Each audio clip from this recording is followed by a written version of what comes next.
आइए आज हम बात करते हैं रत्ती गली झील की। ये तज्जिया सिर्फ एक आम सफर के बारे में नहीं है, बल्कि ये जमीन पर मौजूद एक जन्नत का जिक्र है। आज़ाद कश्मीर की वादी नीलम, जहां फितरत अपनी बिल्कुल असली हालत में है, शोरगुल से बहुत दूर, एक ऐसी जगह जहां खामोशी की भी अपनी एक तिलिस्माती आवाज़ है। तो आइए इसे थोड़ा गहराई से समझने की कोशिश करते हैं।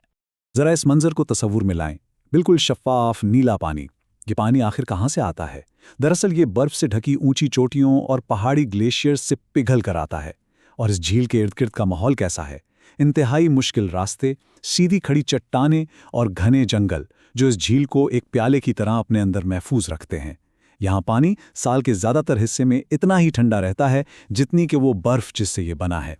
वाकई ये एक ऐसा कुदरती शाकार है जो एक बार देखने के बाद हमेशा के लिए जहन में नक्श हो जाता है। अब यहाँ एक टेक्निकल इस्तिलाह आती है, अल्पाइन ग्लेशियल झील। इसका क्या मतलब हुआ? दरअसल ज्योग्राफिया के लिहाज से ये बुलंदी पर मौजूद पानी का एक ऐसा ज़ख़ीरा होता है जो आसपास के ग्लेशियर्स के पिघलने से बनता है और फिर वहीं से मुसलसल भरता रहता है। इसकी अहमियत बहुत ज़्यादा है क्योंकि ये अजीम हिमालय के बिल्कुल दिल में वाक़ है। यानी ये कोई आम बारिश का पानी नहीं है, ये सदियों पुरानी बर्फ़ का निचोड़ है। यह हमें बताता है कि हमारा निज़ाम कुदरत आपस में किस तरह जुड़ा हुआ है। अब जरा इस नंबर पर गौर करें, 3683 मीटर्स, यानी तकरीबन 12000 फुट से भी ज्यादा की बुलंदी। इस मुकाम पर आकर हवा थोड़ी पतली जरूर हो जाती है और लगता है जैसे इंसान दुनिया के आखिरी किनारे पर खड़ा हो। इतनी ज्यादा बुलंदी की वजह से ये झील बाकी दुनिया से बिल्कुल कटी हुई और निहायत तन्हाई में वाक़ है। लेकिन सच कहूं तो यही तन्हाई और बेपनाह बुलंदी इसकी सबसे बड़ी कशिश है जो दुनिया भर के मुहिमजुओं को अपनी तरफ खींचती है। तो यहाँ पहुंचा कैसे जाए? ये सफ़र अपने आप में एक मुकम्मल मुहिम है। शुरुआत होती है ज़िले हेडक्वार्टर अठमकाम से, जहां से 75 किलोमीटर का फासला तय करके दुआरिया गांव पहुंचते हैं। दुआरिया को हम इस मुहिम का बेस कैंप कह सकते हैं। फिर यहां से असल सफ़र शुरू होता है। 19 किलोमीटर की इंतहाई दुश्वार लेकिन सहरंगेज चढ़ाई। ये रास्ता घने जंगलों और सब्ज चरागाहों से होता हुआ बल खाकर ऊपर जाता है। और रास्ते में क्या मिलता है? शानदार आबशारें और तेजी से बहती हुई पहाड़ी नदियां, हर कदम के साथ एक नया और दिलकश मंजर। अब थोड़ा यहाँ की जिंदगी पर नजर डालते हैं, बिल्कुल खामोशी से।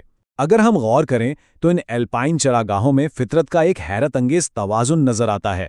यहाँ प्रिमोला, पोटेंटिला और जेंशियन जैसे रंग बरंगे फूल खिलते हैं जो आंखों को ठंडक बख्शते हैं। और इन्हीं फूलों और घने दरख्तों के दरमियान यहाँ की हिचकचाती हुई जंगली हयात छुपी होती है, जैसे कि निहायत खूबसूरत हिमालयी मोनाल परिंदा, भूरा भालू और कश्मीरी बारासिंगा। ये जानवर आमतौर पर इंसानों से दूर रहना पसंद करते हैं, लेकिन इस इकोसिस्टम का एक इंतहाई लाजमी हिस्सा हैं। लेकिन ठहरिए, इस बेपनाह खूबसूरती के साथ एक तल्ख हकीकत भी जुड़ी है।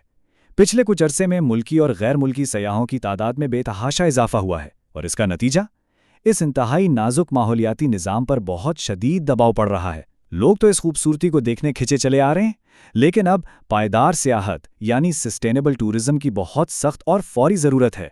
अगर अभी एहतियात से काम ना लिया गया तो हो सकता है आने वाली नस्लें इस कुदरती विरसे को कभी उसकी असली और खालिस हालत में देख ही ना सकें। और बढ़ती हुई सियाहत अपने साथ कुछ जदीद दौर के खतरात भी लाती है। खास तौर पर अगर गर्मियों के महीनों में यहाँ आने का इरादा हो तो ये जानना इंतहाई ज़रूरी है। दरअसल 18 किलोमीटर के बेस रोड में से 16 किलोमीटर का रास्ता ऐसा है जिस पर मुसाफिरों से खचाखच भरी हुई जीपें चलती हैं। एक जीप में 1 दर्जन से ज्यादा लोग सवार होते हैं। ये एक कच्चा, तंग और खतरनाक पहाड़ी रास्ता है, और इस पर इतनी भारी ट्रैफिक मौजूदा दौर के हिफाजती मायारात के लिहाज से इंतहाई संगीन खतरात को जन्म देती है।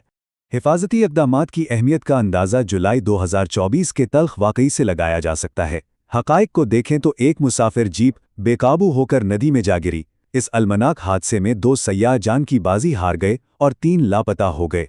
खुशकिस्मती से 8 लोगों को बचा लिया गया, जबकि ड्राइवर छलांग लगाकर वहां से निकलने में कामयाब रहा। इस वाक़े के फौरन बाद हुकूमत ने सख्त एक्शन लिया, और जब तक सड़कों की हालत बेहतर नहीं होती और गाड़ियों को फिटनेस सर्टिफिकेट जारी नहीं होते, जीपों के दाखिले पर मुकम्मल पाबंदी लगा दी गई। ये मालूमात गर्मियों में सफ़र करने वालों के लिए बेहद अहम है ताकि हिफाजती इक़दामात को हरगिज़ नज़रअंदाज ना किया जाए।